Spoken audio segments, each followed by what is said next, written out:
Hello, good morning, everybody. This is Trina with So You Want to Dance Live. Here on Saturday, I'm sorry that I'm going to be a little late today. It's going to be 11 o'clock. My daughter got in a little bit later than expected, and now she's here. Come on, have a seat. I don't know if y'all remember Jasmine. Some of y'all always say, is that the little lady that used to carry the violin? Say hi, Jasmine. Hi. She's agreed to talk to us a little bit today. I've been begging her for a while, so I'm excited.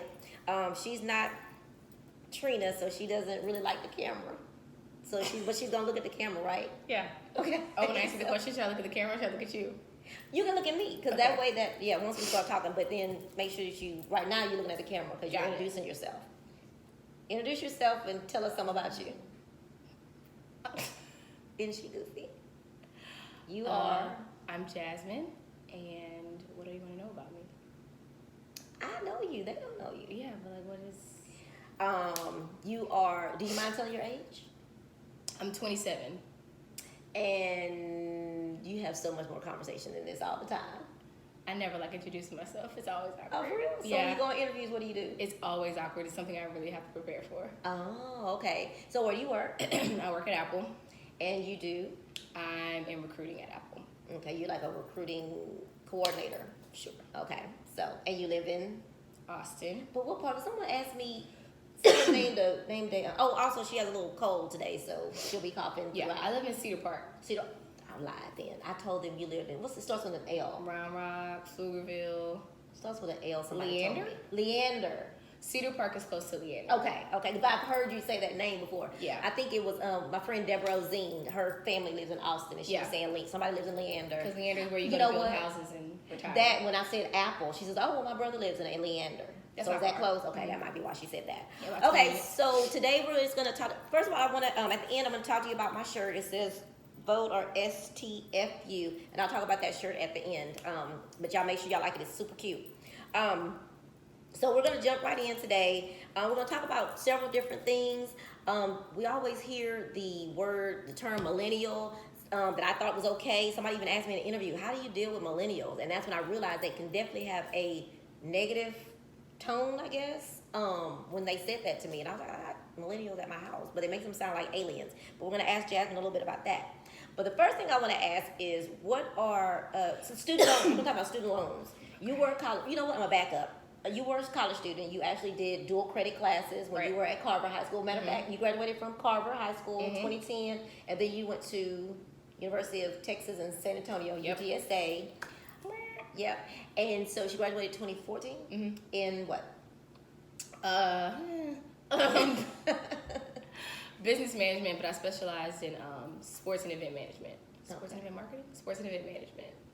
I lie now and tell people it's just business management because sports has thrown them off. Yeah. So I forget it.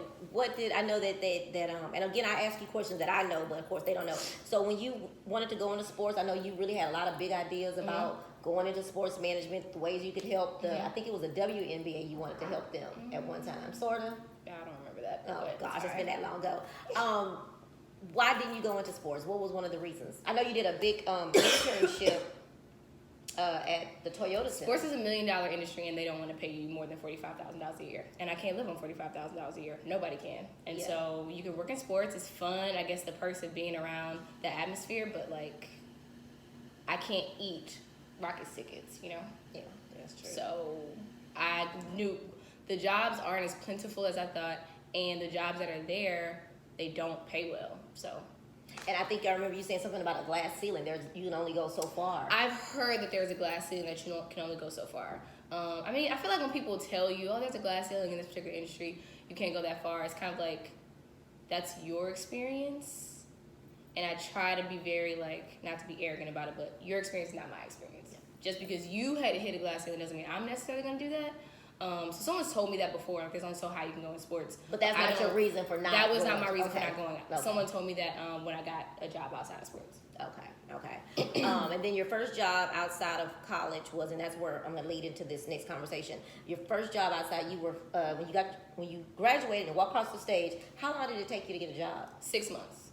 Was that your expectation when you first? No. The point was, you go to college, you get a degree, you do an internship, you work for free, and then it leads you into a job. That's what I was told. And every other person that I know that graduated around that time they call it post-grad depression. Because most of us were told, you do the right thing, you go to school, you get good grades, you go to college, you get a degree, now you have a job. And obviously you have to look for the job, but I didn't expect it to be 6 months. Now looking back on it, 6 months seems about right to find a job after graduation. But at the time, it wasn't what I expected because it wasn't what I was told. You can't. Most entry-level jobs are, you need a bachelor's degree and 3 to 5 years of experience. Where am I supposed to get that? And then you don't count my internship as experience. Some people don't. You should be. And I feel like colleges need to do a better job of getting kids real experience, real internships to where they can use that as professional experience to put on a resume. And then these companies need to do a better job of looking for that. If it's 5 years of experience, it's not entry-level because I just got out of college, so... Right. 5 years ago, I was in high school. So, and just because it's not paid didn't mean you didn't do the job. Because I remember at the Toyota Center, you did a lot of work. I mean, most interns. I mean, now people are paying their interns, so whoop-de-doo. Yeah. But at the time, I mean, I worked for free. I worked in the athletic department at UTSA the moment I walked on the campus. I worked for free there for a while, then it turned into work study and stuff like that. That was what saved me is I did internships and I also did work study. Okay. So they consider the work study experience though? When I finally got a job after graduation, we talked about why he picked me because I was very confused, and he was like, "That's experience. You worked in an administrative type role. You had actual duties at your internships. That's real work experience." But I don't know. It took 6 months. Now I don't think that that's crazy, but it's just not what you were prepared for. If you were talking to a college student that's ready to graduate from college, crossing the stage, what would you say to them if they say, okay, what do I expect now? I've graduated from UTSA. Jasmine, you tell me. They're about to graduate? They're about to walk the stage next weekend. I always tell them, well, if we're talking about it by the time you graduate, by the time you have to walk the stage next weekend, it's already a little too late. So you should have been looking. Because I'm going to say, let's say you graduate in May. Around January is when I would say you need to start looking. You start looking as soon as possible. Put on their prospective graduated date this day. I would also, it has to start the moment you set foot on your college campus. If you're going to go to college, you need to do it the right way. You need to get involved. You need to meet people. You need to work. Yeah. You need to work. And on that note about working, you guys, both of my kids, they worked through college. They were hustlers. But someone told me the other day that they were in a meeting with some people. Well, they weren't.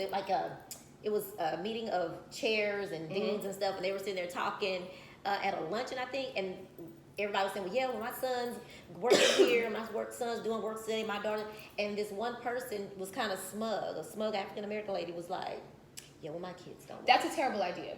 That is a terrible idea. Yeah. That is a terrible idea. Yes. I know so many of my friends who grew up, I don't know, I feel like I got to college and everybody had money when they grew up. And I think it's so cute that you don't want your kids to work. I think that's great that you want to help provide for them. It's less about, I don't want my kids to have to pay bills and stuff like that.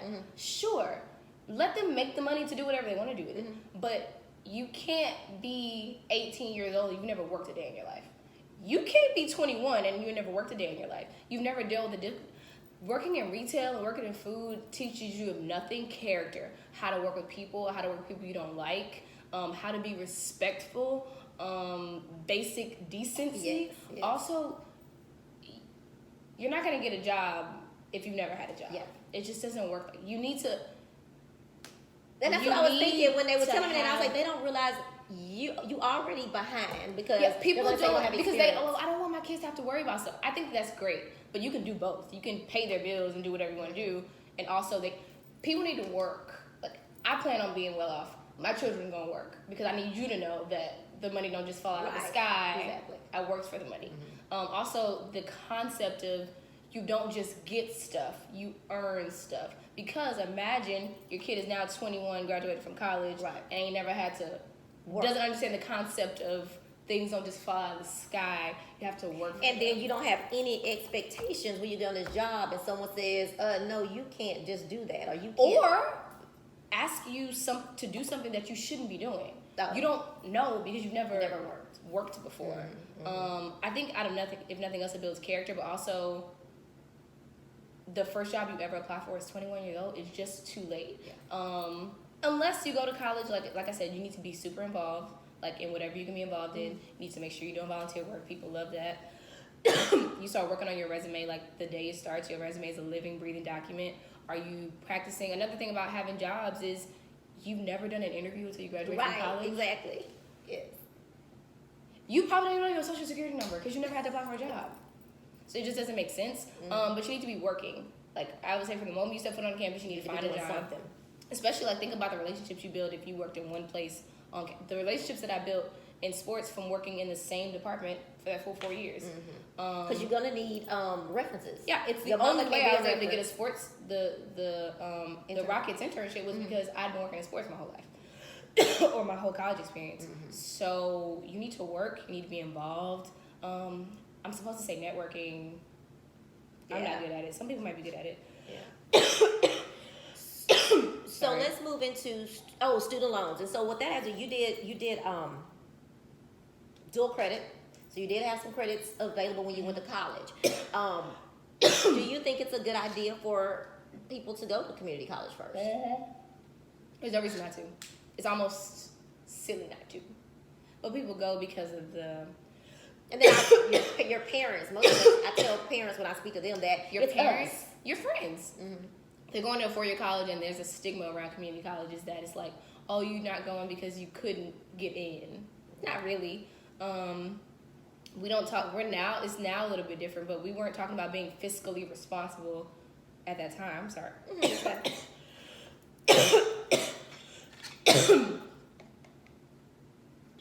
That's my water.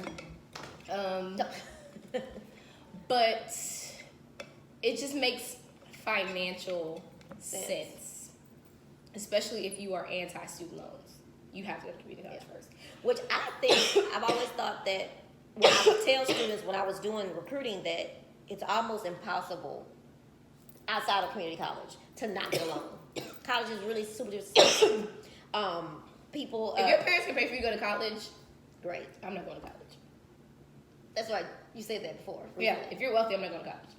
For what? Because you can make your own business. Totally. If you want to be an entrepreneur. Right. If your parents can pay for college, you are on something completely different. Yeah. Do you think though that you should at least get some type of certification, something? Because I know if a person chooses not to go to college, should they do something else? You and I talked about this before. I'm all about changing curriculum in high schools. Instead of, if they were teaching you a trade, I'm all about that. Or you might not necessarily need a certification. Let's say you want to, I feel like you need to be certified for everything now. Yeah. I guess it depends on what you want to do. If you are good with your hands and you want to be, let's say, a mechanic, you don't need a certification for that. Your uncle probably a mechanic, your daddy probably a mechanic. You can leave from high school with a plan and you already know you're good. Yeah. Now, if you want to take that mechanic shop and make it into something bigger, sure. Or go work to somebody else's mechanic shop, it might make you some more money with the certification as well. I just don't think so all the time. I think it just depends on what you want to do. It depends on who you're working for. Sure. Maybe. Yeah. So with the student loans, right now in politics, we are, I think we talked about it last night for a brief second, that we have 2 candidates right now who want to erase student loans. And they are... And everybody else wants to do kind of like some forgiveness type situation. I'm going to take anything right now. If it's anything less than delete them all, I'm not voting for you. Now, I know you mentioned Elizabeth Warren is someone that you're thinking about right now, and Bernie Sanders. What is it that they want to? They're gonna delete. They're gonna delete the loans. Honestly, I'm not rich, so I really don't care how they pay for it. I'll be honest with you, I really don't care. Right. Honestly, my taxes could go up a little bit if you're about to delete. That's true. $40,000 worth of loans. Absolutely. If I could give you my salary for a year to be done with this for the rest of my life. I guess that's true. 100%. That's true. That's true. And think about everybody that's like on the internet who be paying off a lot of their student loans.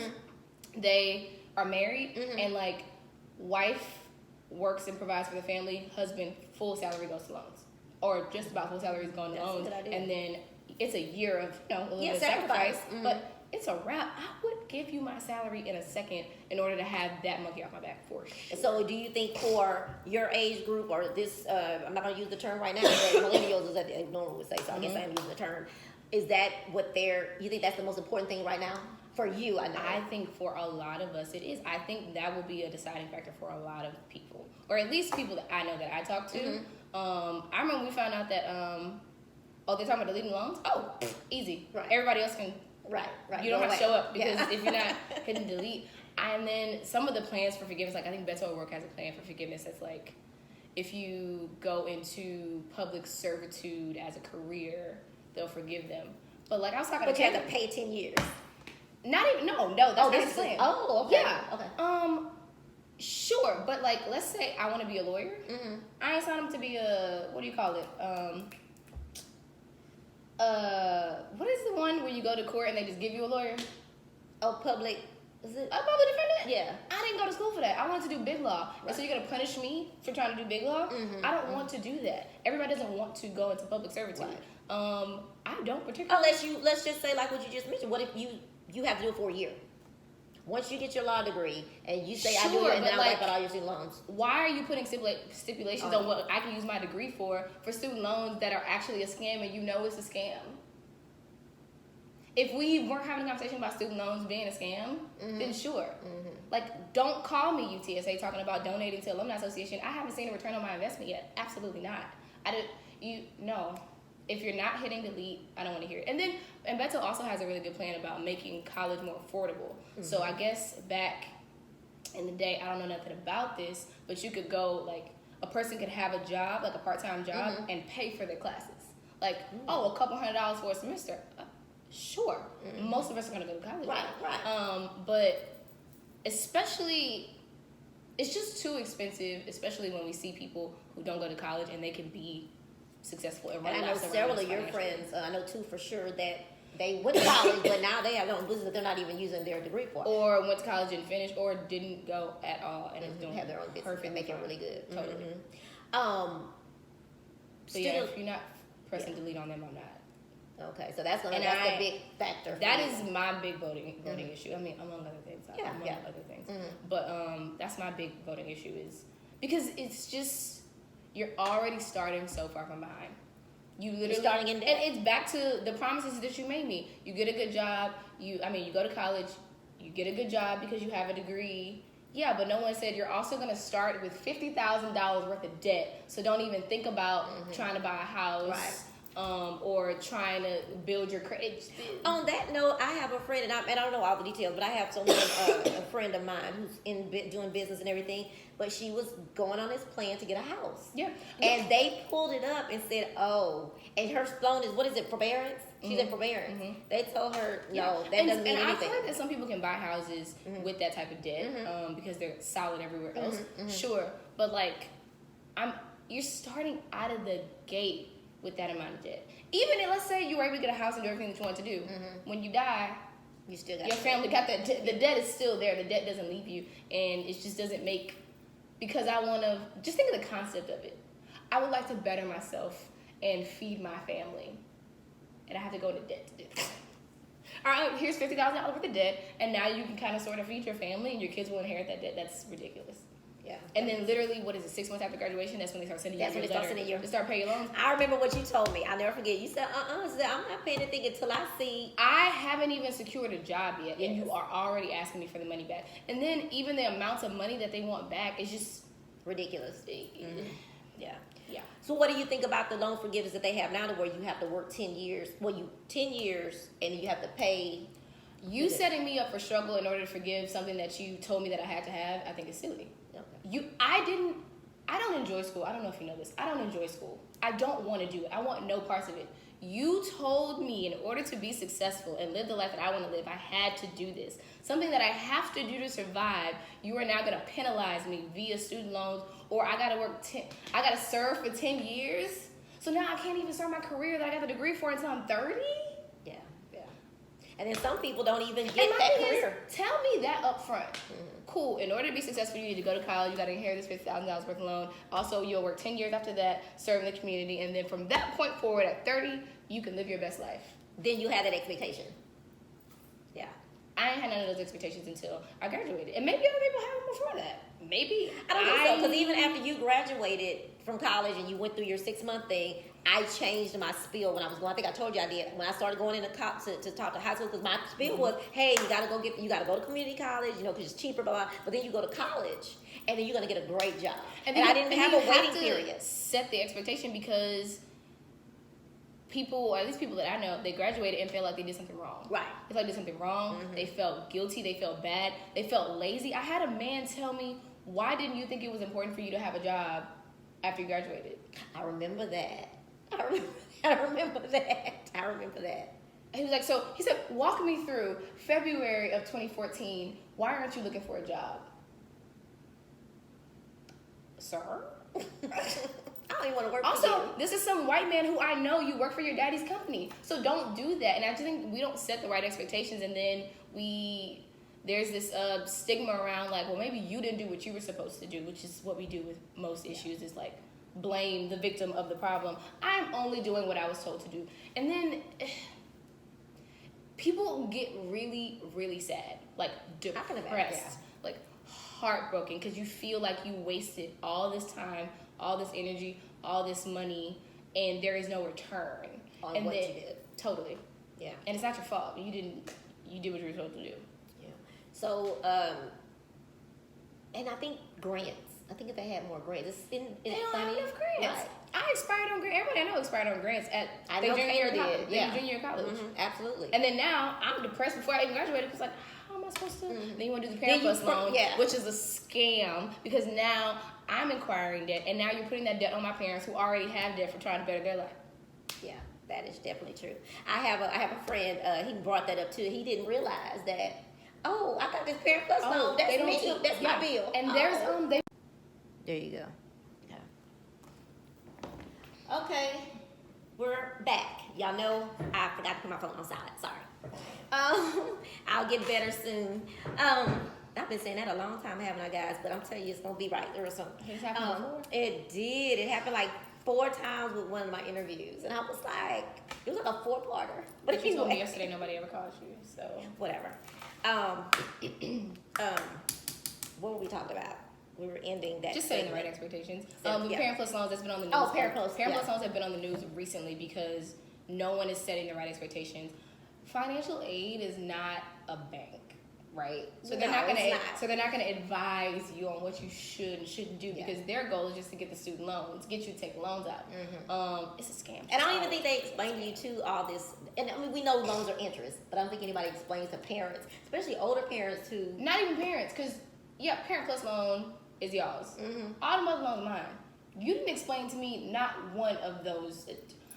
Most of us don't even know where the loans come from. I'm thinking Sally Mae is like head of loans. Mine come from someplace called Great Lakes. I've never even heard. You don't know that till you get that bill the day after you graduate. It's ridiculous. It's ridiculous. Yeah. So we talked about going to community college, after college experience. LinkedIn. Let's talk about LinkedIn for a quick second.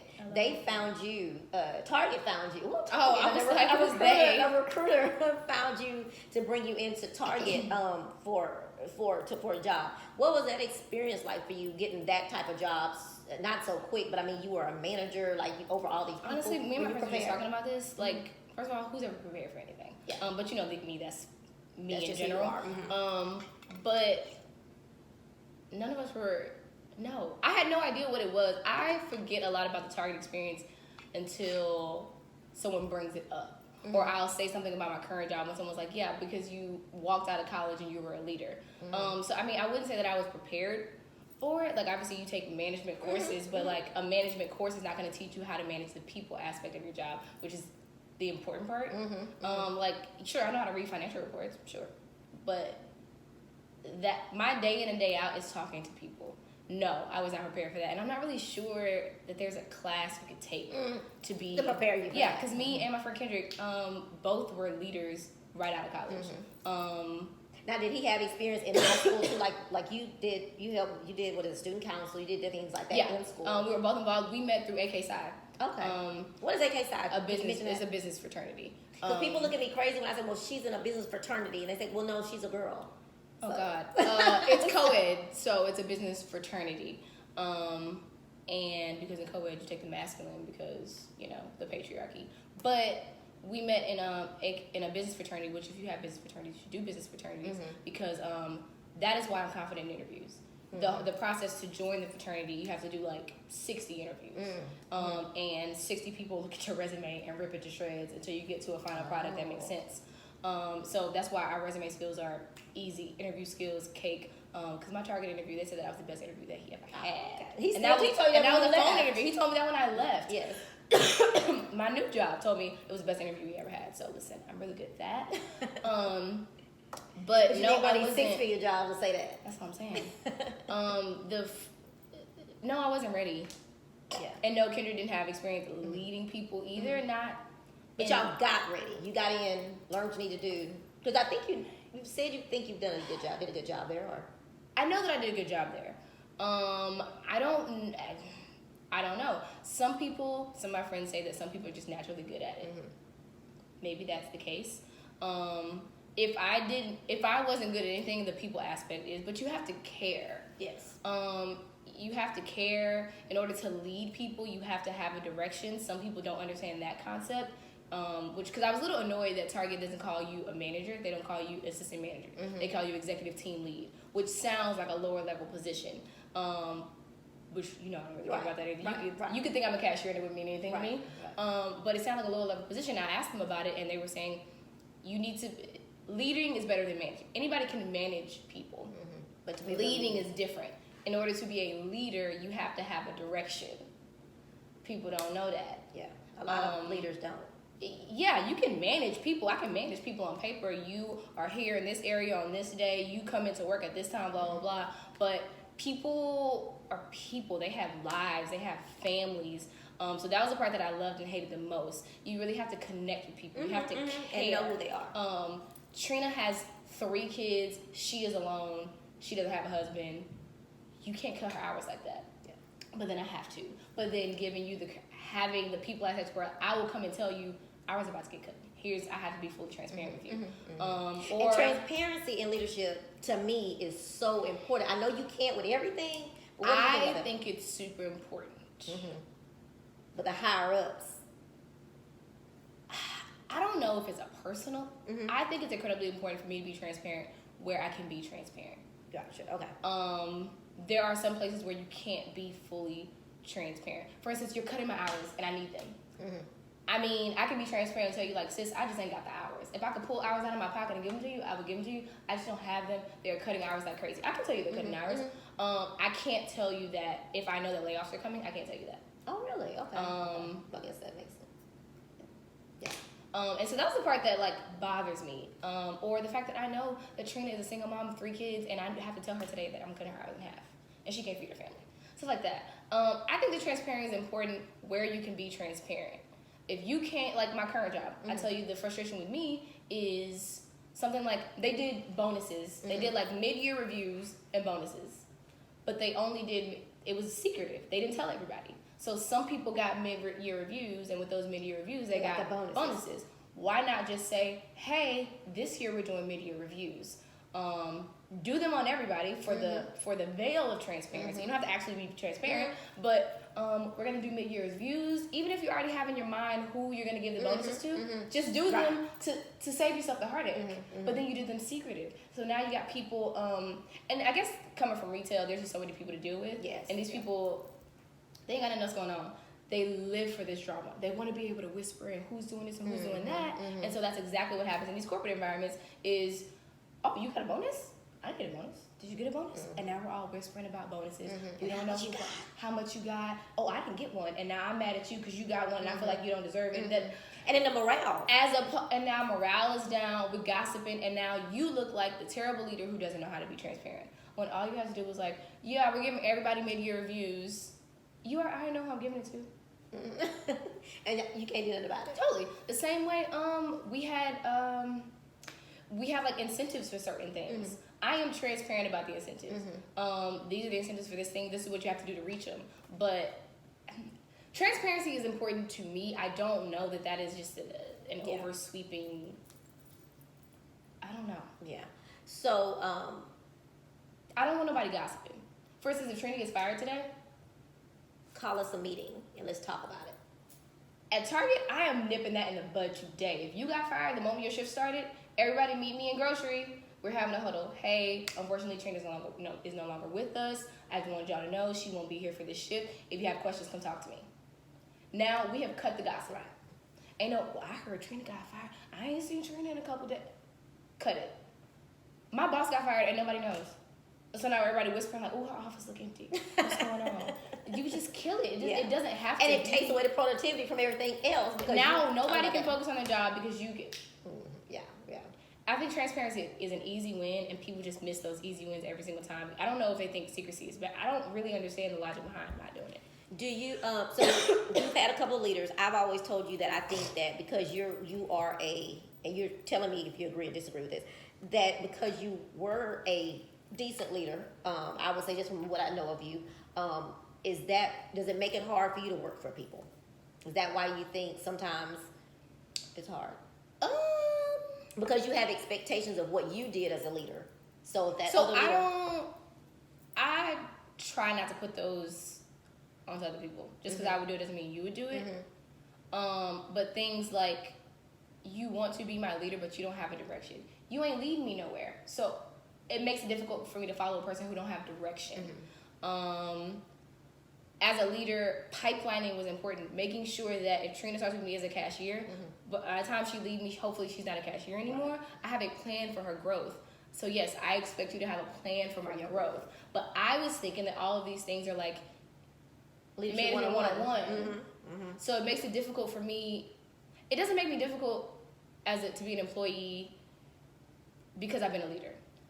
I have a problem following people who don't have direction. I have a problem following people who can't be transparent. I have a problem with following people who have not taken any personal vested interest in me as an employee and my growth. not knowing you live in Houston.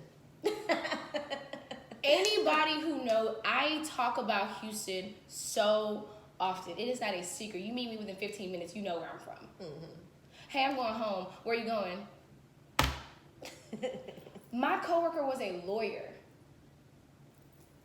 My boss walked by. I put Cheryl Powell Esquire on her board, and she was like, "Esquire, are you a lawyer?" You don't know your team. And my thing is, if you don't know your team, then you don't know their strengths. You don't know their weaknesses. You don't know where they want to go, where they want to grow. So you're not able to help them. What are you doing? Yeah. If you are not setting Trina up for success to move to the next level, because you don't know what the next level is, what are you doing? And I was told by a supervisor too, my job is to prepare you to take my job. Not even that. The goal for me is to build you up or give you the skills that you need, whether I have them or I send you somewhere else to get them, give you what you need to where you can leave me. That is the goal. The goal is for you to leave me better. The goal is not for you to stay here in this position. But one of our leaders told one of my peers, "No, my job is to make you good at this job." Oh, well, you got the whole thing. This is why we confused. So we're going to be right here then. This is where you plan for me to be. And for some people, that's okay. But how do you not know that? Because one of my issues as a leader was I was trying to train and develop a girl who told me, "I don't want to be developed. What I'm doing right now is what I want to be doing." And I was like... And that was an aha moment for you. It was an aha moment for me because everybody doesn't want to climb up the ranks. She didn't want to be working at Target in general. Cool. I ain't got a problem with that. But because you're not clued in on your team, either you're not developing them or you're developing them in ways that they don't want to be developed. I have trouble following leaders who don't have plans. Yeah. You ain't got no plan. And then I also have issues following leaders who don't ask for and take feedback. If you can't for a moment step out of yourself and assume for a moment that the feedback might be true, I have an issue with that. I feel like I'm pretty self-aware. Now, whether I work on the things that I'm aware of is a whole nother story. But if someone told me, someone told me once, "I don't like the way you talk to me," I could have taken that feedback where I don't care because I'm your boss. Or I said, "You know what? That's fair." I can take that feedback and for a moment assume that I probably did not talk to you in the way that you needed to be spoken to in that moment. I can assume for a moment that feedback is accurate. But if I tell my leader, "I don't like the way you talk to me," and that's another thing about, because I've been a leader before and I've gotten the same feedback and I assumed it was true and I moved differently. If I give a leader feedback and she can't even for a moment assume that it's true, that's a problem. Yeah, because my leader at Target would always ask for feedback.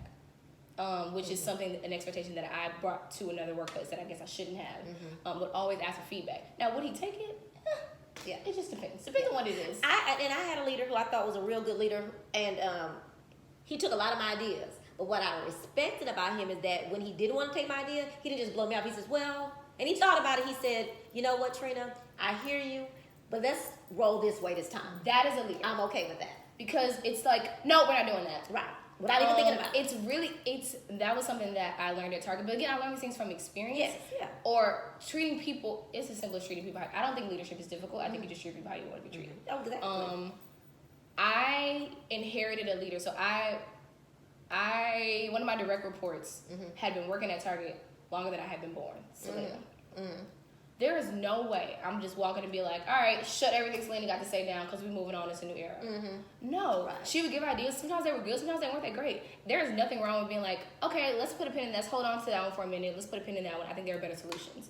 As opposed to people who manage people and don't lead them. It's just like, okay, well, this is my idea. This is what we're doing. Right. Well, or either, or they ask you for position. They ask you for feedback, but they really don't want it, and you can tell. Like they asked the whole group, "Hey, well, y'all got any ideas?" Okay, well, it was like that. It was a checklist. Well, I just needed to check off that I did ask y'all, but it was just. What's the point of hiring me? My job is to make you look good. The goal is to hire people smarter than you. I have an issue following leaders who you need to be the smartest person in the room. Why? Then do it by yourself. You need me. And that thing, I remember Russell Simmons' book that you read. What was that book called? Do You? I think.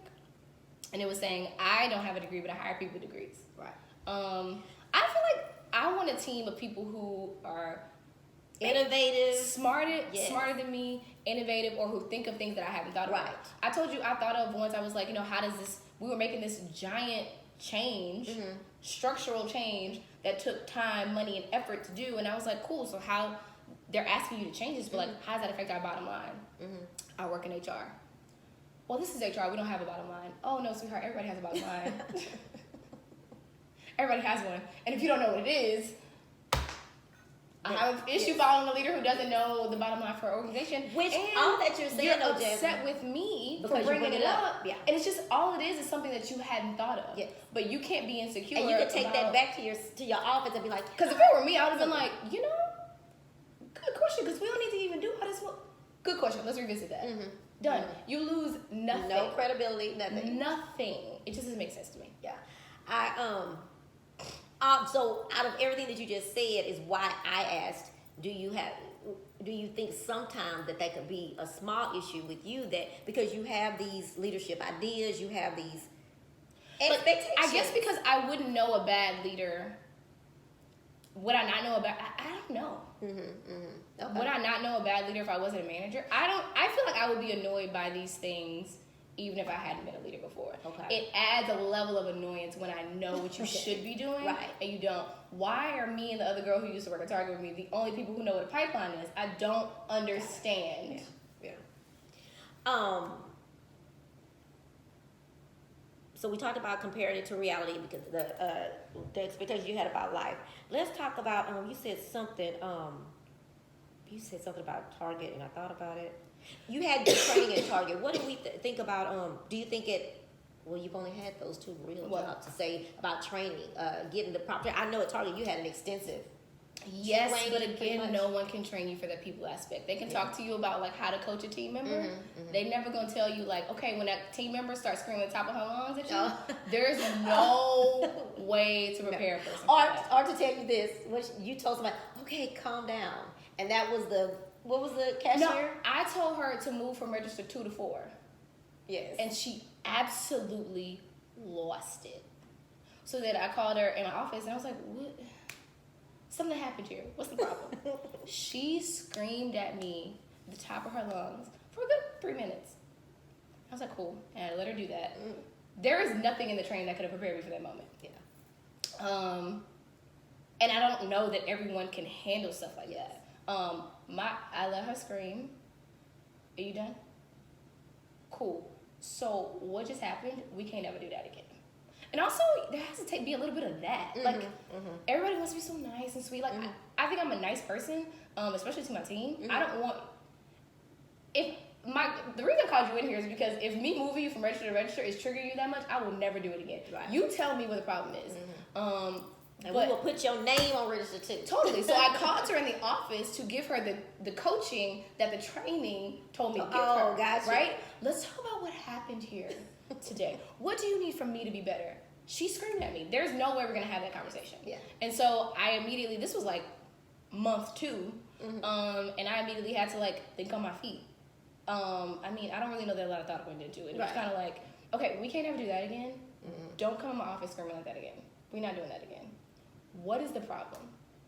We got to the problem. Cool. I can fix that. That's not a problem. But you and I have to talk to each other with a certain level of respect. That is not in the training. Right.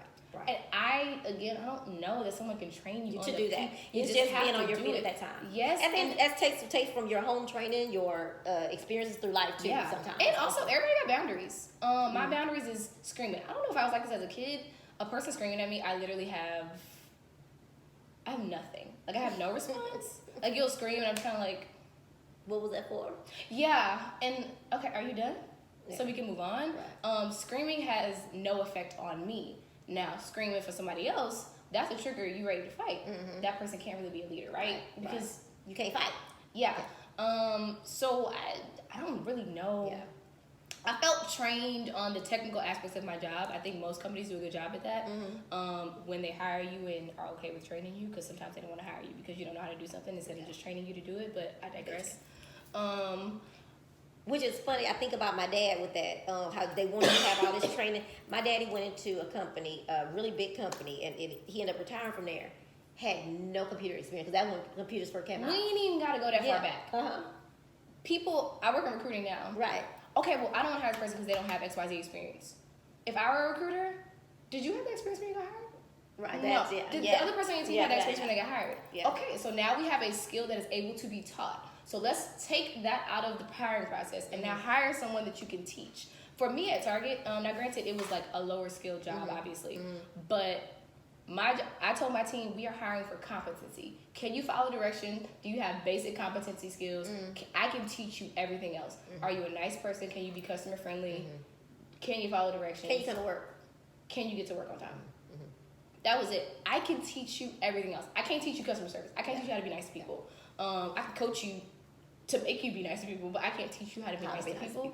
But I mean, just hiring and training. Let's move on to. We'll call it the Trump era. Was he there when you was at Target? You didn't prepare me for that. Well, I'm not going to talk to you that much about it. I'm tell you what I'm going to say. So we're in this era. I was Target when he was elected. Okay, I want to make sure before I ask you this.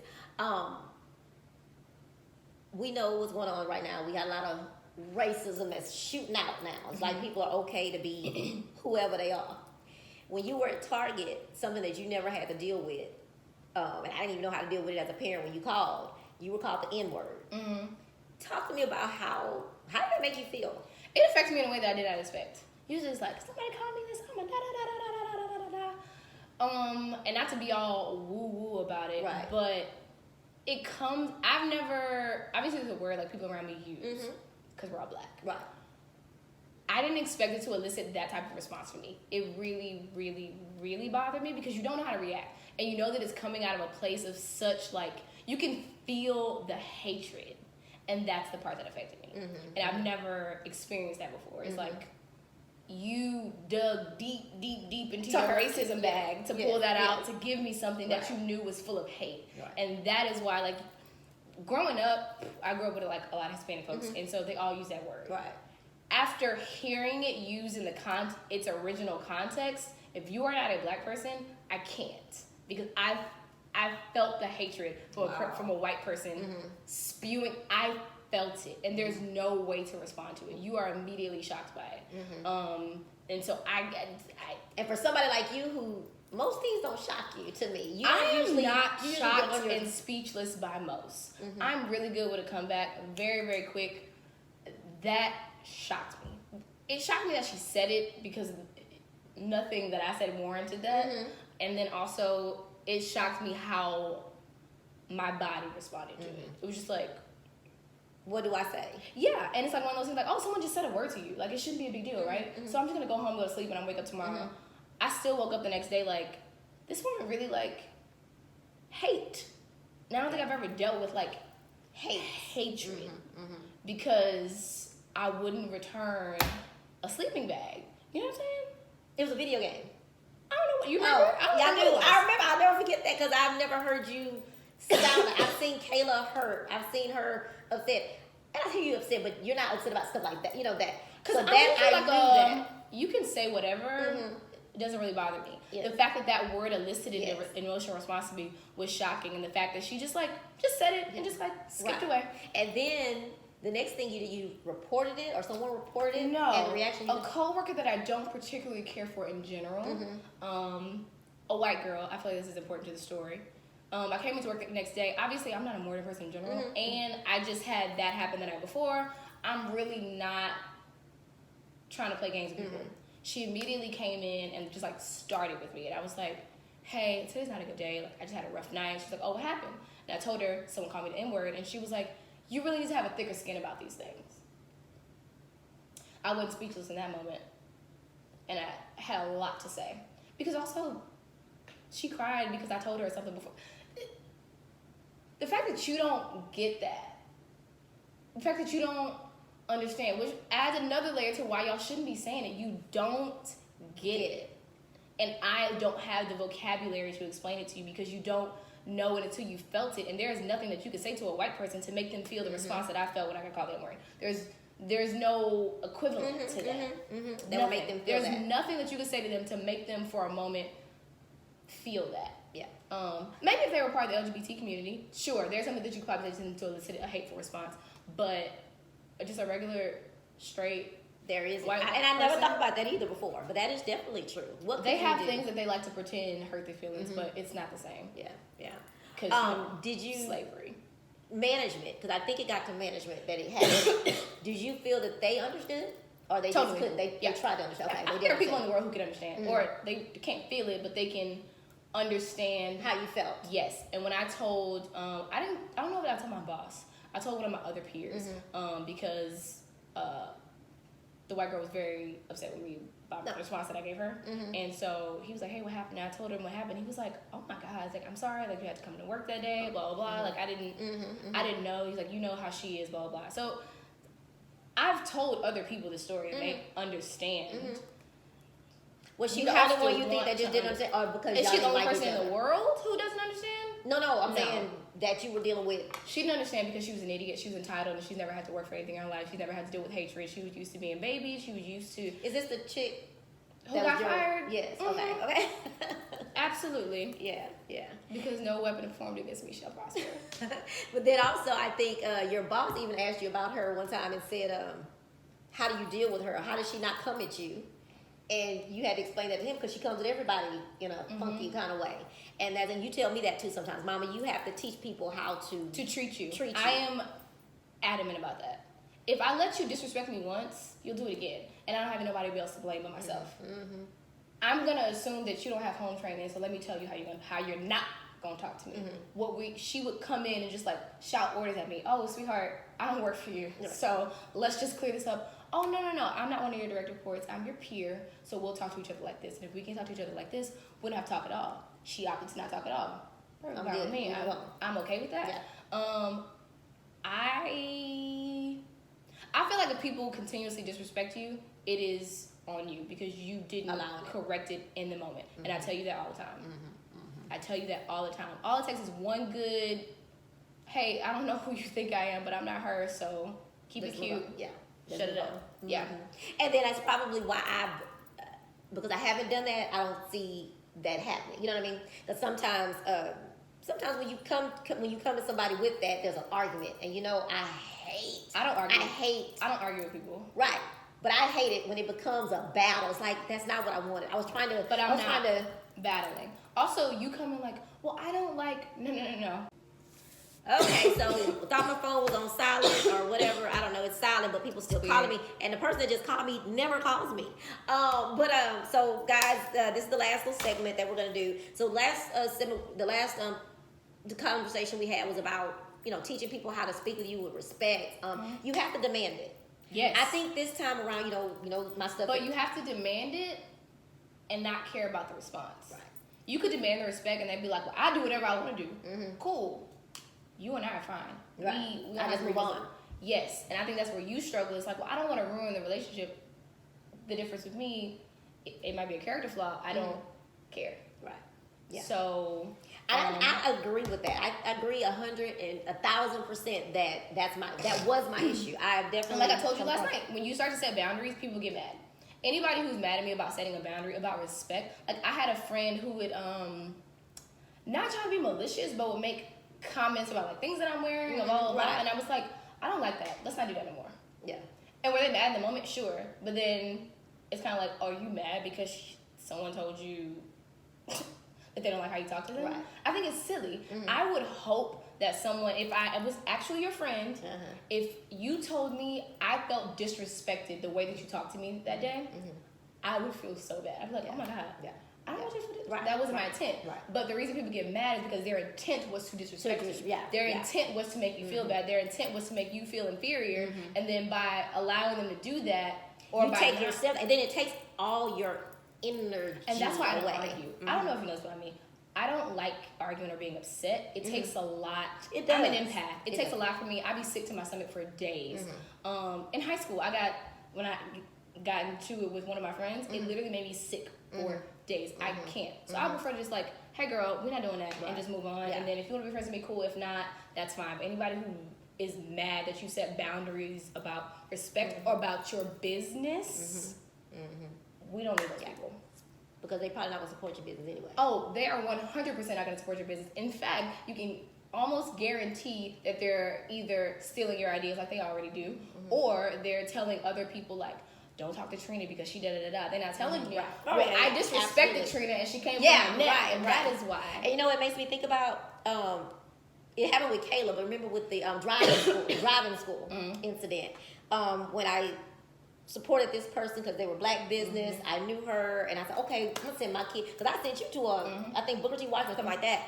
But I said, okay, my friend is opening up, somebody I know. I send her. A year later, I didn't even know she was mad at me. But she refused to give my kid or me the certificate she needed to get her driver's license. She wanted me to repay her for something. I'm like, I already paid you, lady. And my mom called because I said, you know what, I can't handle this. I had Joanne call. You know how Joanne is. Joanne called. She goes off on Joanne, all disrespectfully. So I needed my kid to have her driver's license. Yeah. I refused to pay you another $300 for that. Yeah. So I called the Better Business Bureau. That's what we do. I do that. That person got upset and sent me a nasty text to say, not text, because she couldn't text me. She sent me a messenger and said, Better Business Bureau, Trina, really? That's how we doing this? Absolutely, this is business. Because I came to you, I paid you my money. But what happened was... Kayla, now you care about your money. Whatever.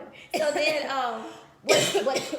the moral of the story is that people got mad at me about it. People stopped talking to me because they heard her side. So? No one ever knew. I'm just saying how people will do. Matter of fact, her father even called to apologize to me and my mama because she was wrong. She had lied. She had said so many things. People are fickle anyway. They're fickle. But in the also, moment that you're not serving them. Or I call them bandwagon riders. I call people that you want either you want to have a reason not to like this person or you want to be a part of the group, so you just believe what someone says. But anyway, that's always stuck with me because there's people still to this day that don't know the real story. They just, Trina called the Better Business Bureau on me. But did you even one time say, well, what's she doing for? People don't care. That's the thing. People don't care. People don't care. And so, and I don't have time to run around and say, girl, let me tell you what she did. I have no interest. Yes, in doing something like that. I tell you all the time. People already think that I'm the big bad wolf all the time. And I think that now I'm trying to, I guess I'm somewhat, I don't know. But when somebody comes and tells me about somebody, for the most part, I keep it in the back of my head. I don't judge them by that. I'm not going to stop speaking to them just because you told me that. No, I ain't going to lie. I have stopped speaking to people when somebody told me they said something about me, somebody I trust. But I think it's different. It depends on what it is. Yeah. But for the most part, I keep behind my head. She's this kind of person. She's that. I'll keep it back. And then when I start seeing those signs at me, then I separate. I move around a little bit. I still probably will talk to the person, but I won't be saying anything that's personal to me, nothing. I won't be getting, hey, how you doing? Or this one guy told me, Trina, learn to do that 5-finger wave. Ain't nothing wrong with that. You don't have to have a conversation with this person. Just, what's up? Hey, how you doing? And I used to tell students that would come to me about stuff that happened. I said, you know, you have to learn how to love people afar. You have to learn how to say, okay, we used to be this close, but you're not following us, so we ain't on the same path. Everybody struggles with that. Yeah, they Yes. do. But we have to learn to do it. I've known you for 10, 15 years, so I don't want to. It's okay to like grow in separate directions. Yeah. It's no love loss, it's no disrespect. When I see you, it's no problem. I'll speak, I'll hug you. If I see your mom in the streets, I'm gonna say hey. But it's fine. Yeah. And that's why people think I'm big bad wolves, because I don't have an issue with like you and I, we just not on the same page. That's okay. It's fine. It doesn't have to always be a big what happened with you and so nothing. And for me, I can do it for the most part with just, when I say regular people, I mean just people, but the people that I'm involved with business or here's the what thing. do you call it? I don't have to like you, and I told my boss this. I don't have to like you to do business with you. Right. We gotta be friends. Especially if what you do can serve me and my business, and what I do can serve you. There's no reason to be like missing out on checks because I don't particularly care for you as a person. It doesn't matter. Like that's what I told my boss. This person was like, I don't like Jasmine. And I don't particularly care for her either. Right. But I can come to work and do my job every single day, and we can be totally fine. It doesn't have to be a big. It doesn't make you feel. You keep saying big bad wolf. What does that make you feel like to know that that's a name for you? Does that bother you? Does it? No, because I know most of the time when people call me that, it was warranted. Okay. Well, Jasmine don't like me. Yes, because I find you incredibly disrespectful, or because you did something, or because it's not that I don't like you. I was just indifferent on you, and you don't like that, and that's fine. I am okay with everyone not liking me, especially if I know that you've done the right thing. Yes. I've lost friends that I know that I didn't do them dirty in any particular way. It's just it just didn't quite work out. They could go say whatever they want about me, and it wouldn't really make me any difference. I know how you feel about me, my sister, my family, my friends know, and all of my friends, the people who are really my friends know. If you saying that about Jazz, what'd you do? When people used to call you to the school, that sounds like Jasmine. What happened before that? Right. Because I don't do stuff, things without reason. I'm very intentional. Especially, I value my friends and family. They're like extensions of myself. My friends are extensions of myself. Disrespect to them is disrespect to me. If they all know that I'm not going to fly off the handle if you didn't do it right. If you didn't start something. Like your teacher that says you cheated. I absolutely believe that you did not cheat. I mean, I knew that anyway. But when your daddy had to kick you, I thought you were going to jump on the woman. I don't like people calling me a liar, and I hate a bully. Yeah. I always have. Somebody asked me recently did I know the definition of bullying? Whatever I deem it is that day. Yes. Like, I wish I'd have had that come back at the time he asked me that. I mean, I feel like now, like, people people are so sensitive about it now. Like, I was teased as a kid. I wouldn't say I was bullied. But when I say bully, I say a person in power, a person bigger, stronger, messing with people because they feel like they can, or because you are a people pleaser and you like to please people. If someone says something to you because they knew you wouldn't say something back, you're a bully to me, and I don't have something to say about it. Exactly. Absolutely. And like my friend Taylor is a freaking saint. Whenever people try to come for her neck and I know she's not going to say anything, yes, I turn into mama bear mode because she's not going to say, and you're saying it to her because you know she won't say anything, you ain't going to say it to me because you know I'm going to say something. I hate a bully. Yeah. Who do you think you are? Right. Who do you think you are? On that note, one more thing, I'm going to add this to it. So, oh gosh, you said bullying. Am I rambling? I'm sorry. No, you're not. We were talking about bullying. One of the things that's going. Okay, so Me Too, the Me Too movement. Let me just tell you my opinion right now. So I have stress me out. It's not gonna stress you out. It's stressful to me that now I feel like, and I know we've had this. I don't think we agree on it, me, your sister. But yes, I think anybody that crosses the line to a woman is most definitely wrong. Or a man. However, or a man, yes. However, do you get that? And I saw it on The View the other day. That's what they were talking about. People aren't going to invite you to men in business. They're not going to invite you to the after work, I don't know, networking event because they're scared they may say something wrong to you. Did you see this on The View the other day? I've heard this take before. Okay. And you can't say I'm cute no more. So. If you think that you can't invite women into your space because you're afraid you can't go a night without being accused of sexual assault, we have a lot of other problems we need to solve. If you think that you can't be around a woman and maybe keep the conversation casual and cute and without being accused of sexual assault, that is a deeper issue to me. If you are afraid to have women in your boardroom because they might accuse me of sexual assault, what are you doing in the boardrooms where you feel like everybody's going to accuse you of sexual assault? Let's be very clear. People who are making these accusations aren't like, he called me cute in the hallway. That is not what's happening. And so the idea that people are like, you can't say nothing to nobody anymore, that is not the case. No, you cannot put your hands on women you don't know if they want to be touched. Even I move differently. I tend to tell people they smell good because I like when people wear fragrances. Now in this movie when people said things, I was like, man, that is probably incredibly creepy. Why would I say that? And so I just don't say it. I lose nothing. But it bothers me. So I have students. I have a little student and he was in a wheelchair. That's student. And I want to hug him, but they're telling us I gotta back off. And I am not a hugger. So when a person walks up to me, even if I was in a wheelchair, a person walks up to me and hug me. Well, no, he reaches to hug me, but I'm afraid that is now. Different. He reached out to hug you. You think these women are complaining because, well, I put my butt out for him to touch it and then he touched it. That's not what's happening. And so everybody wants to make it into the only thing that fits their narrative just because people are asking you to be more responsible and move a little bit differently. What about Uncle Joe? Joe Biden. Joe Biden? Yes. He's a nurturer. He's a toucher. But you have to understand that you are a nurturer and you are a toucher. What if I'm not? Am I not allowed to be uncomfortable because you're a hugger? Yeah, and most of us eat it. I am not a hugger. Whenever people immediately reach out to hug me, I'm just like, now I gotta hug you, and now it's awkward. And I am entitled to not want to hug you, and that is okay. It takes nothing. Joe Biden would still be Joe Biden if he didn't hug you.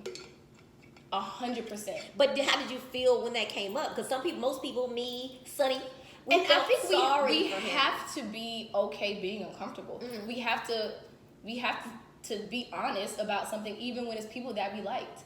I love Beyonce. If it came out that she was sexually harassing her staff, I would be devastated. It would be very hard for me to deal with that. But also, I can't give her a pass because I like her.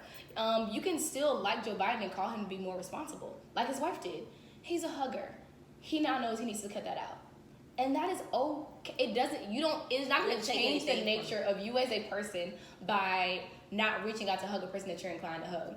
Or the stuff that these people are complaining about is not, oh, he said I was cute. Yeah, the issue is he told you were cute on Monday, told you was cute at 3:30 on Monday, told you was cute on Tuesday, and you told him, hey, I'm not really into you like that, and then he kept doing it. That is the issue. No one's telling y'all that you can't be friendly, but you just need to move a little bit differently to make sure everybody feels uncomfortable. I'm a hugger. Well, I'm not, and I'm uncomfortable.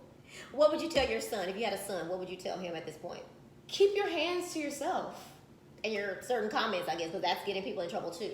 I don't want to say it's a lack of home training, but like, you don't just walk up to a person and be like, oh my gosh, you are so beautiful. Ooh, you're touching me. Why are you touching me? And maybe that's how I am about personal space. Right. But you have to, you need to teach your sons to respect people. If you said it and a person told you they were uncomfortable, dead it. It's the end. Instead, y'all are teaching your little boys to catcall women, and then when they say, oh, I'm not interested, your sons are calling us B words and all kind of thing and threatening violence against our lives. Yeah, you can do better. I think we could all do a little bit better. The idea that, well, this is just so silly. It's not silly. We're asking you to all be better, and all of you are capable of better. I don't want to hear your excuses. I think we have to let go of what used to be. That's the hard part. And also, just because who says it used to be acceptable? People probably didn't like it then. They're just now a little bit more vocal about it. I guess that's why they got billed. Oh, well, no, that was a whole lot different. They're a little bit more vocal about it now. What about, and then, now I will say that, just like me, it's not the same, but it's the same. Just like me, in the So You Want to Dance Part 1, she wanted to be nice to people. She wouldn't ever put people in their place. She just accepted everything because I felt like I need them to post this, even though I was posting for free. I need them to use me to post their stuff. And where'd that get her? And where'd that get her? It got me depressed. My current department, mentally they crazy. did a lot of we have to concede to this because we want to build trust. Right. We want to build trust. We want to build trust. You can build trust and still have boundaries. Because here's the issue. It's kind of like with pricing. You can start with high pricing and you can bring it down a notch. You can't start low and take it up. You start low and take it up, you might lose some people. You start with zero boundaries, and now all of a sudden you want to build boundaries. Well, you never built boundaries before. Like I told you, oh, this used to be free. You want to charge me for it now? As opposed to getting your money up front. But I digress. Yeah, guys, we have issues about that. I'm trying to learn how to charge. Everybody out there, most of y'all that are my friends and stuff, y'all have told me that I need to charge. But my daughter, both of my daughters, actually, the one that doesn't even say that much, she's even on me now. Times are too hard for you not to be getting money that's deserved. Yeah. To be leaving money on the table. And anything that you do is worth something. I told you probably 10 years ago, if you do it well, you don't do it for free. Yeah, that's true. I asked you about the little boys, little girls. What would you say to your daughter about this Me Too stuff? Basically the same thing, that you need to be able to speak up, I guess. Yeah. If somebody tells you don't want it, you need to let them and somebody else know loudly. Mm-hmm. Okay. Absolutely. Okay. And I think that's my concern about like we can't do anything anymore, or this happened X amount of years ago. Why are y'all complaining about it now? You need to think about what you're telling your little girls. Oh. Think about that. Like, we don't believe nobody. So why, if your little girl got touched, why would she tell you? Anybody? Why would she tell you? Think about how y'all vilify these women on TV. Why would I tell you? And then that's why they sit on this stuff until they're 50 years old, and then they finally get the courage to tell their story. Why she wait so long? Is she not entitled to tell her story now? And I think that's the thing. It's gonna take people being uncomfortable with what they're comfortable with now. Mm-hmm. That's what I always think about. It's like, think about what we're telling you. And then with the it was someone who it wasn't Bill Alyssa Cosby. Milano? No. It was somebody who we like, and we immediately didn't want. It might have been Bill Cosby. Somebody that we don't want to believe it about this person, but like. Why would your little girl want to tell you the truth when you are very loudly watching TV and they're watching you not believe them? Why would I tell you? That is true. I 100% wouldn't say a word. The way y'all act about these women on TV, I ain't saying nothing. I would just have to eat that. Because if you don't tell, and I think that's what you have to think about is the impression that you're giving other people when we immediately just don't believe nothing that they say. Yeah. Alyssa Milano came out there. I love The View, so that's why I get off. I love Sunny.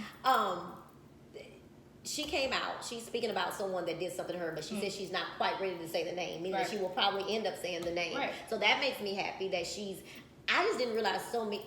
I used to hear about the people on the couch. It is 11 people on the couch to get jobs in Hollywood. I used to hear that all the time, but now you're really hearing the real story. So all those movies and stuff probably was always telling the truth. So the last thing I wanted to mention was millennial, that word. I think I told you it bothered me. It never bothered me. It's not a bad word, but it depends on how people say it. So when I went to that interview, the person, how would you deal with a millennial? It made me feel like it was an alien, like it was a word like that. I know it's not a bad thing because we're all Gen X, that. But it's less about the word and more about the stereotypes that people associate with the word. The stereotype of millennials, I just feel like people just have it so backwards. Also, y'all are so judgy, like y'all didn't raise us. Like, it's wild. Millennials so entitled and lazy. Yeah, because you don't want out here meeting telling people you don't want your son to work. But also he's lazy and entitled. Also, millennials, and obviously I'm biased, this is the most entrepreneurial group we've ever seen. I agree to that. They're thinking about money differently, and people at work are weird with millennials because, they want to bounce around jobs so often because we're asking you for different benefits than my mom was asking you for. They talk about overtime as a benefit. That was really cute. Like, maybe my mom might have thought that was a bonus. You telling me, you get the opportunity to work overtime. To make some more money. Yeah, I ain't trying to do that. Not ideally. Yeah, you'll already start with 10 hours of overtime. That sounds like you want to run it from the beginning. That's not a benefit to me. Where is my unlimited PTO? That's what I want. I want unlimited PTO. I want stock. Opportunity. They're asking for more stock. They want to work from home.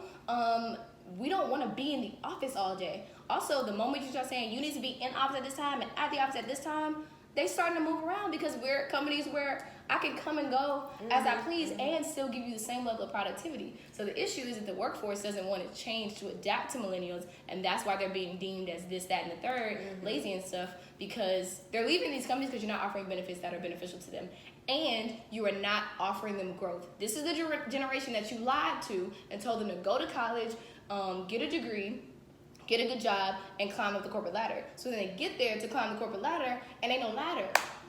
It's a step stool. And I even think I went to my sister's job yesterday, and things are changed. So I went to her job. First of all, everybody was so friendly and talk. Well, nobody said, "Oh, you can't talk that loud." My sister walking around. I was like, "Hey, that's my sister. That's my sister." And they was like, "Oh, she a cowboy fan. We don't like her." But what I saw, I went to the break room, and I know I had seen it at Google, but I went to a break room of a regular company, a trucking company. To be honest, they had a pool table in the break room. I mean, though that's. Because they want to make the workplace a place where you want to come. And versus a jail. Or a school. Or a school, yeah. You know what I mean? Yeah. Because schools are built like jails, but I digress. But it's not that they're lazy. They're looking for something different. And if you're not willing to adapt to what they're looking for different, millennials are also at a place where we don't ever feel tied down nowhere. Right. We can get up and move around. Like whereas we felt we had to stand. And your resume back then was looked at differently. Yes. Oh, you only here for 2 years? 15, and I was talking to somebody on the phone, a recruiter on the phone not too long ago, and it's like, yeah, my mom worked at this company for 18 years. Yeah, my dad worked at this company for 20 years. And it's just like, and I was like, yeah, my job here was kind of weird. And he was like, in this generation, 2-3 years is good. And you're not moving because people are moving, not because, oh, I'm just sick of being here. I'm looking for growth, and you are not able to give it to me in the amount of time that I want. And sure, we have to work for what we want, totally. Give me a clear outline plan of what I need to do. And if you can't produce that, we are leaving. We don't. Or if you give me an expectation like, oh, we are an out-of-the-box thinking company. We want you to be innovative. But then when I get there, and that's not, because I came there because that's what I want to do as a millennial. But then I get there, and you give me none of that. So I'm going to leave. We're not hanging around. We feel like we don't have the time to waste to hang around. And so it's different. I think it's more the stereotypes that people associate with it and people's inability to, like I said, you just have to, times are changing. Everybody just needs to move differently. And the sooner everybody just gets on board with just moving a little bit differently, we will all be fine. We'll do better. And that is with like all of our issues, all of our social issues, all of our social justice issues. You just need to, times are changing and you need to move differently. Otherwise, sis, you're going to get left behind. Yeah. And I'm going to drag you. Companies are going to be left behind eventually. I think if people stand up more for, I always think that I used to tell people that when they did get mad about me taking a stand on certain time. I recently took a stand on something that someone was really mad at me about, but I had to realize in this new So You Want to Dance Trina 2, I can't care about that. It's because okay. I can stand on whatever, what word, what I believe in. Yeah. And you can't get mad because I stand on that, or you can't get mad at me because, well, I guess you can be mad, and but then be a thing man is, over like, there. sometimes it's just a conversation. Everybody just wants to be so defensive about everything. But then, no. Wait, but if you do it though, you what? do. If I stand up for something and you're mad at me because you're someone who did it, or and this is my point. Everybody's so It could just be a conversation. It could be a conversation where you say something and I disagree, and then we have that. Now, when we're talking about certain social issues like the Me Too movement, I'm not going to let you sit and be right and wrong. Exactly. So I'm going to say something. Exactly. But like, I feel this way, you feel this way. Okay. It's okay. We have to agree to disagree. Someone told me we couldn't do that. I haven't been that long ago. I said, well, you know what? Let's just agree to disagree because I don't want to argue. So let's just. Well, I don't want to agree to disagree. That's not how that works. What are you? I mean, I don't know what you want me to do. We're just gonna move on. I don't know what you want. Girl. We just don't have to talk no more. You know, so. See you later. Bye. But anyway, Jasmine, I want to thank you so much. I know it was it not as bad? It wasn't that bad. Anyway, we had a conversation. I didn't look at the camera not once, so. Well, that's fine. Thank you so much for agreeing to do this. I'm going to come back in a few minutes and talk to you about this shirt that I bought that says, what I say, it says vote or STFU. Super cute shirt, and they are on sale, but I'll have to tell you about that when I come back.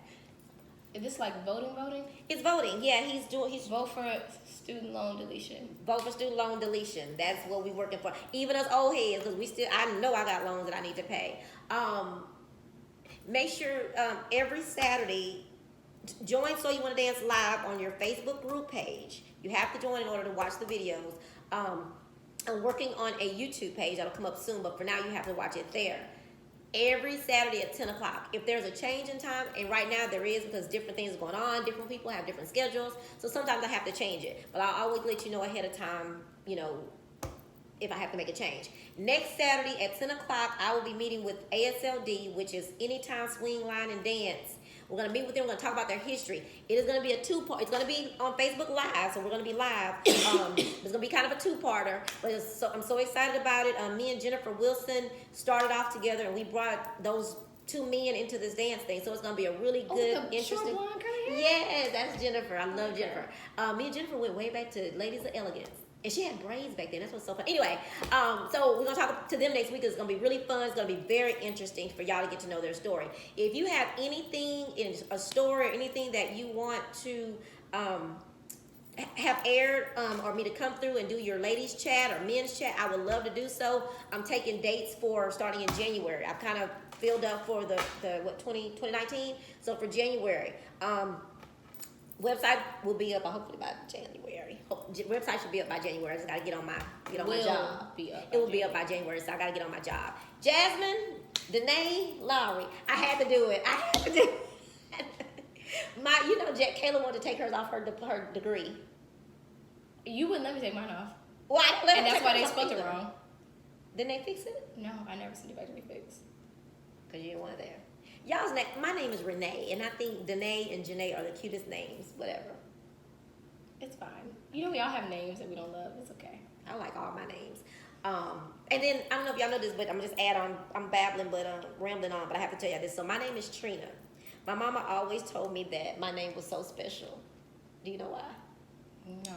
Because people are called Katrina, Patrina, Latrina. I'm just Trina.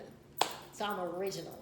All right, guys. And then my godmother said that Katrina sounds like you're coughing. Anyway, guys, thank you for tuning in. Thank you again, Jasmine. This has been great. I hope y'all enjoyed and see y'all next week. You want to go around and push the thing while I say bye? I should have been did that. Bye. See y'all next week, 10 o'clock, ASLD.